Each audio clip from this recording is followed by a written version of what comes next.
السلام علیکم، امید کرتی ہوں آپ لوگ خیریت سے ہوں گے۔ صبح کا وقت ہے اور میں سبزیاں بنانے جا رہی ہوں۔ آپ کو سبزی کی ریسیپی کے ساتھ میں ایک واقعہ بھی سناتی جاؤں، جس سے آپ کو ریسیپی دیکھنا بورنگ بھی نہ لگے اور آپ ہمارے چینل سے کچھ سیکھ کر جائیں، صرف کھانا نہیں بلکہ کچھ سیکھ کر جائیں۔ ایک شخص تھا جس کے بیٹے کو بخار آ رہا تھا۔ کئی روز ہو گئے اس کا بخار جا ہی نہیں رہا تھا۔ اس نے کئی ڈاکٹروں سے علاج کروایا لیکن اس کا بخار کم نہیں ہو رہا تھا۔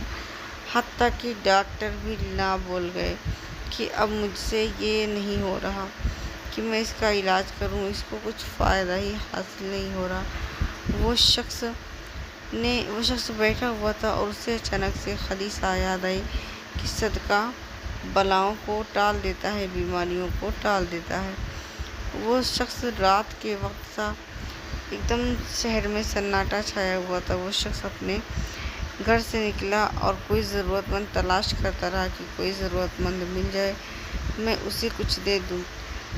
تو اس نے دیکھا تو اسے کوئی نہ دکھا۔ جب وہ واپس گھر کی طرف آنے لگا تو گھر کے قریب ایک بلی بیٹھی ہوئی تو اسے محسوس ہوا کہ یہ بھوکی ہے۔ اس نے سوچا کہ اسی کے ساتھ کوئی بھلائی کر لی جائے۔ وہ گھر گیا اور وہاں سے بلی کے کھانے پینے کا تھوڑا بہت جو سامان تھا وہ لے کر آیا اور اسے دیا۔ اس نے کھایا، وہ آ کر پھر گھر میں سو گیا۔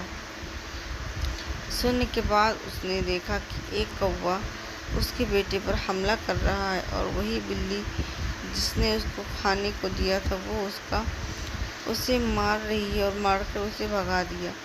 اچانک سے اس کی آنکھ کھلی۔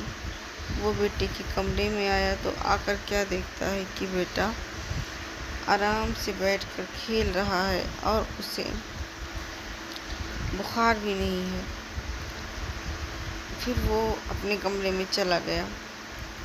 ہمیں اس کہانی سے یہ بات معلوم ہوتی ہے کہ صدقہ بہت سی چیزوں کو ٹال دیتا ہے۔ صدقہ ہمیں کرتے رہنا چاہیے، اللہ کی راہ میں ہمیں خرچ کرتا رہنا چاہیے تاکہ اگر ہمارے اوپر کوئی مصیبت، کوئی بلا آئے تو وہ اس کو ٹال دے۔ لیکن ہمیں یہ ضرورت مندوں کو دینا چاہیے، نہیں کہ کسی کو بھی ہم دے دیں، جس سے آج کا ماحول بنا ہوا ہے کہ باہر دیکھو گلی میں ہر ایک مانگنے والا اپنا دھندا بنا کر بیٹھ گیا۔ ایسا نہیں کرنا چاہیے بلکہ ہمیں کسی ضرورت مند کی مدد کرنی چاہیے۔ اگر آپ کو ہماری ویڈیوز پسند آتی ہوں تو پلیز میرے چینل کو سبسکرائب کر لیں۔ ہم ایسے ہی روز ایک ریسیپی کا ویڈیو